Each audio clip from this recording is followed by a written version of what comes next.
Following the enslavement of Africans in Trinidad and Tobago for many years, these Africans introduced many of their traditional food, clothing, cultural practices, and even religions, some of which are still being practiced today.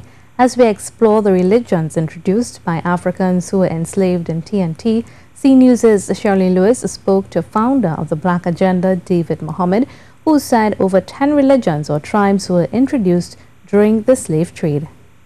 With so many religions practiced in Trinidad and Tobago, some of us may not be aware that as many as 10 religions were brought here by the enslaved Africans.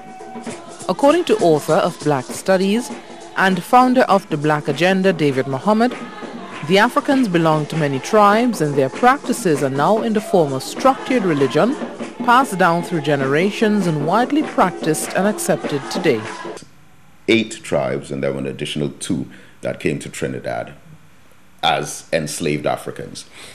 These were the Igbo, Yoruba, Hausa, Coromantun, Rada, the Temne, the Mandingo, the Congo, the Fulani, and the Asante.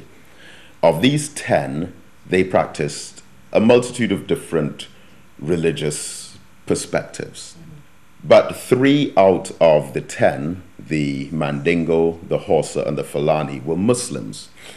So the first Africans in Trinidad were Muslims, and the first Muslims in Trinidad were Africans. As a matter of fact, for the first 253 years of Islam in Trinidad, it was exclusively African. The other prominent tribes were the Orisha and Yoruba, the latter now a dominant religion practiced in this country. It is estimated that the largest quantity of African people in the Caribbean are descendants of Yoruba. And a distinction has to be made between Yoruba traditions and Orisha traditions, because Yoruba traditions, or Ife, would be pure African. Orisha is also, in its manifestation, pure African, but it has been influenced by the presence of Western Christianity. With the importation of enslaved Africans here in Trinidad and Tobago, many religions were introduced.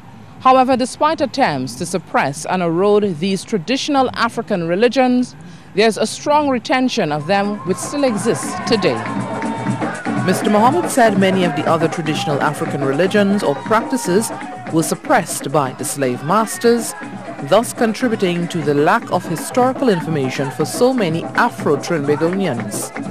All of the African religions were banned, were outlawed. Even the beating of the drum after the Camberley riots in the 1800s, they passed laws to prevent African people from beating African drums. Because again, they saw it as some kind of force or energy that can activate some kind of spiritual ability for the Africans, which may inspire them towards revolution. Nonetheless, Mr. Mohammed is hopeful that the younger Afro-Trinbagonian populace can be educated on their heritage and lineage through the school curriculum and special programs. Shirley Lewis, CNews.